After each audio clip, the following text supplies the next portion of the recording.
Hola, ¿qué tal? Espero estén muy bien. Mi nombre es Maydelin Usecha, estudiante de Administración de Empresas de la Ilustre Universidad de los Andes de Mérida, Venezuela. Actualmente estoy cursando la materia de Legislación Fiscal Venezolana dictada por el profesor Frank y en esta oportunidad se me ha asignado la labor de hablarles sobre el presupuesto público nacional. Para ello se nos indicó el desarrollo de las premisas que a continuación te explicaré. Comencemos primero con ¿qué es el presupuesto público nacional?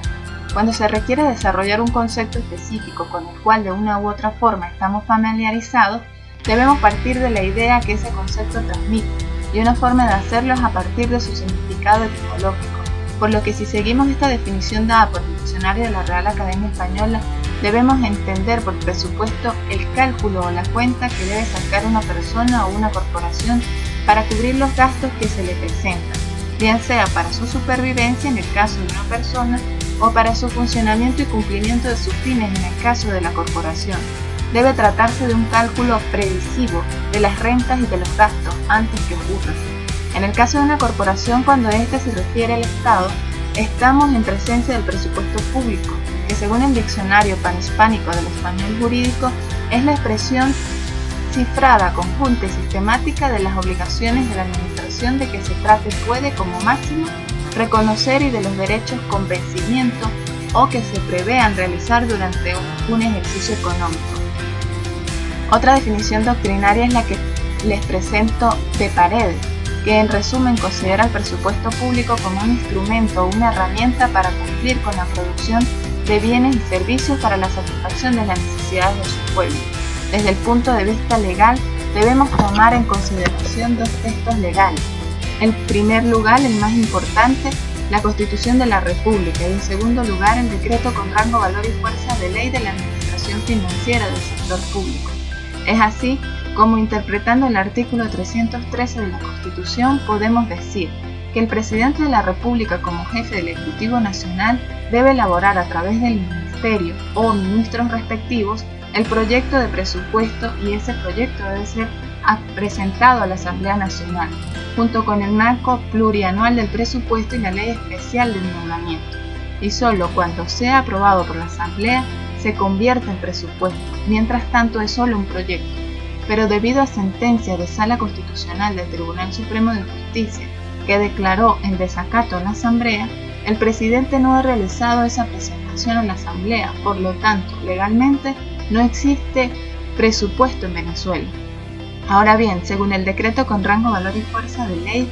de la Administración Financiera del sector público, su artículo 9 establece que en el presupuesto público se expresan los recursos y egresos vinculados a los objetivos y metas de los planes nacionales, regionales, municipales, locales y sectoriales, elaborados dentro de las líneas generales del Plan de Desarrollo Económico y Social de la Nación, aprobado por la Asamblea Nacional, agregando que con el proyecto de ley de presupuesto se debe presentar el plano operativo anual. El segundo punto son los principios del presupuesto público nacional. Con la Constitución del año 1999 se establecen ciertos principios que deben regir toda la actividad del poder público, en todos los órdenes. Así, por ejemplo, en el artículo 2 de la Constitución se afirma que Venezuela es un Estado democrático y social de derecho y de justicia, que defiende como principios o valores la vida, la libertad, la justicia, la igualdad, la solidaridad, la democracia, la responsabilidad social y en general la preeminencia de los derechos humanos, la ética y el pluralismo político. Agrega en el artículo 3 que el Estado tiene como fin esencial la defensa y el desarrollo de las personas y el respeto de su dignidad, la promoción de la prosperidad y bienestar del pueblo y la garantía del cumplimiento de los principios, derechos y deberes consagrados en esta Constitución. La educación y el trabajo son los procesos fundamentales para alcanzar dichos fines. Por estar enmarcados dentro de la Constitución, estos principios también deben regir la actividad presupuestaria. En este mismo orden de ideas, en relación directa con el presupuesto, el artículo 311 de la Constitución establece como principios que deben regir la gestión fiscal y por ende el régimen presupuestario, la eficiencia, la solvencia, la transparencia, la responsabilidad y el equilibrio fiscal. Existen otros principios que rigen la administración financiera y consecuencialmente todo lo relacionado con el presupuesto. Esos principios son señalados en el artículo 2 del decreto con rango, valor y fuerza de ley orgánica de la Administración Financiera del Sector Público y son justicia social, legalidad, honestidad, participación, eficiencia, solidaridad, solvencia, transparencia, responsabilidad, rendición de cuentas, equilibrio fiscal y coordinación macroeconómica. El tercer punto a tratar es la discrecionalidad presidencial sobre el presupuesto y el decreto de emergencia nacional. Cuando se habla de discrecionalidad de un funcionario, se hace referencia a la facultad conferida por la ley para que ese funcionario tome decisiones de acuerdo a su propio criterio. Por lo tanto, los actos que se pueden realizar no están expresamente señalados por la ley, tal como lo pueden ver en la afirmación de Brewer-Carías, y que analizándola un poco, significa que esa posibilidad de actuar conforme a su propio criterio subjetivo debe estar prevista en la ley, porque en materia de funcionarios públicos, siendo el presidente de la República el de más alto rango en nuestro país, aplica el principio de legalidad previsto en el artículo 137 de la Constitución, de tal manera que si una autoridad realiza actos no definidos por la ley serían nulos conforme al artículo 138. Sin embargo, hemos visto con sorpresa cómo el Ejecutivo Nacional pausadamente al principio y apresuradamente después ha realizado actos no previstos o contrarios a la Constitución y a las leyes en materia de presupuesto, es decir, que el presupuesto debe ser aprobado por una ley por la Asamblea Nacional, conjuntamente con el marco plurianual del presupuesto y la ley especial de endeudamiento. Sin embargo, el presidente desde el año 2016 no lo hace, eludiendo esa responsabilidad y mandato constitucional, presentando su proyecto para ser aprobado por la Sala Constitucional del Tribunal Supremo de Justicia o por la Asamblea Constituyente. En Venezuela, la Ley Orgánica de la Administración Financiera del Sector Público ha sido objeto de arreglos acomodaticios cada vez más profundos para aumentar la discrecionalidad del Ejecutivo Nacional en el manejo del presupuesto, evitando cada vez más el control por parte del Legislativo. Así lo pueden leer en la afirmación dada por Delgado y Rechelo, que analizando sus opiniones, esto no es otra cosa que el presidente tiene la potestad de manejar recursos creados por leyes especiales,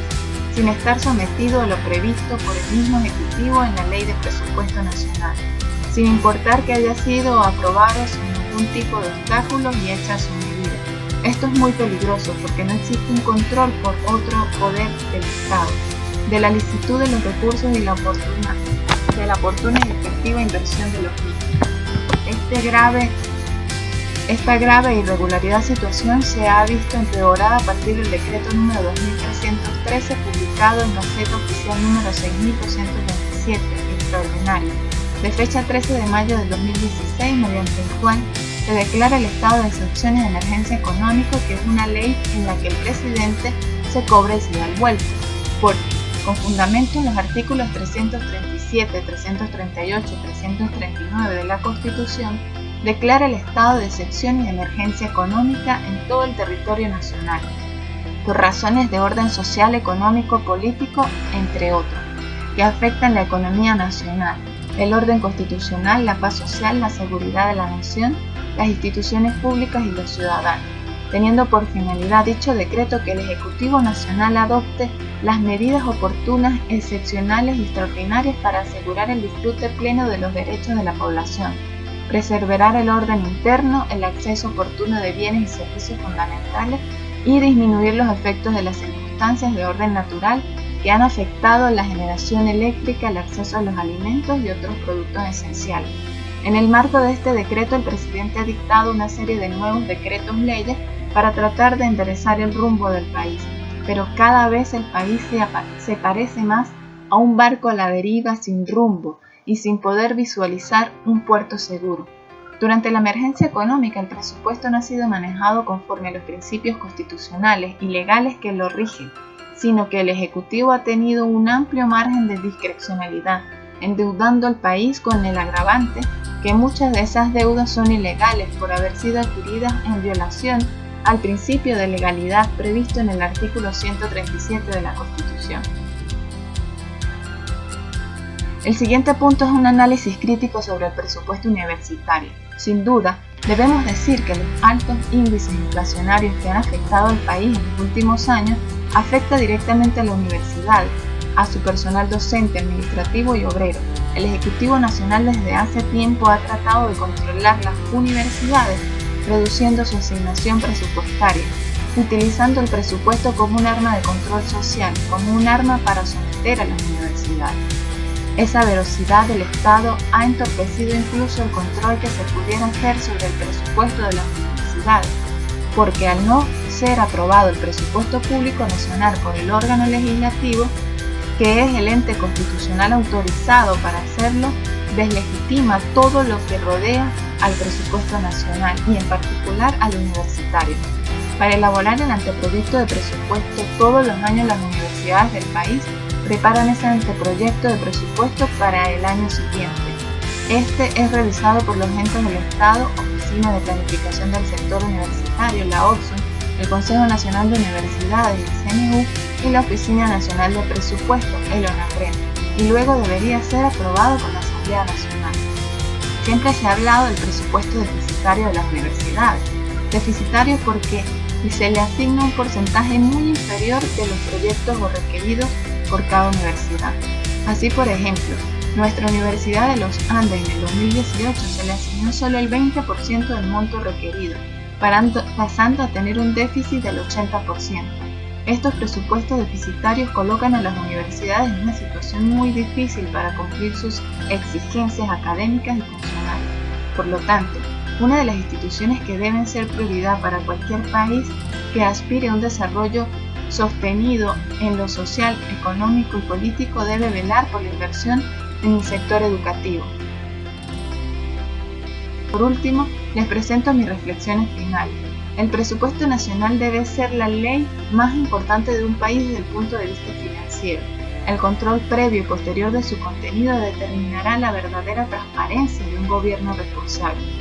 El estricto acatamiento de la normativa constitucional y legal debe ser la premisa del Ejecutivo Nacional como la magistratura administrativa de mayor jerarquía de un país. La importancia del presupuesto radica precisamente en que de él depende en gran medida el desarrollo integral de la nación, tanto en lo social como en lo económico, ya que el proyecto de ley presupuesto, el Ejecutivo Nacional debe presentarlo a la Asamblea Nacional, el marco plurianual del presupuesto y la ley especial de endeudamiento. Además, debe explicar a esa Asamblea como representante del pueblo soberano los objetivos de largo plazo para la política fiscal y cómo aspira a lograr esos objetivos, así como también debe rendir cuentas y presentar el balance de la ejecución presupuestaria de cada ejercicio, es decir, presentar en qué y cómo gastó los recursos. Cuando el Ejecutivo le oculta información al país, modifica y acomoda las reglas del juego, genera desconfianza, genera un clima de incertidumbre respecto al verdadero destino de los ingresos de la nación, además de que desmotiva al ciudadano común a cumplir sus obligaciones de pago de impuestos, al desconocer el contribuyente cuál es el destino final de su aporte fiscal. Bueno, espero haber cumplido con el objetivo de la presente investigación y que esta información sea del agrado y beneficio de todo aquel que la requiera. Sin más, muchas gracias por su atención y feliz día.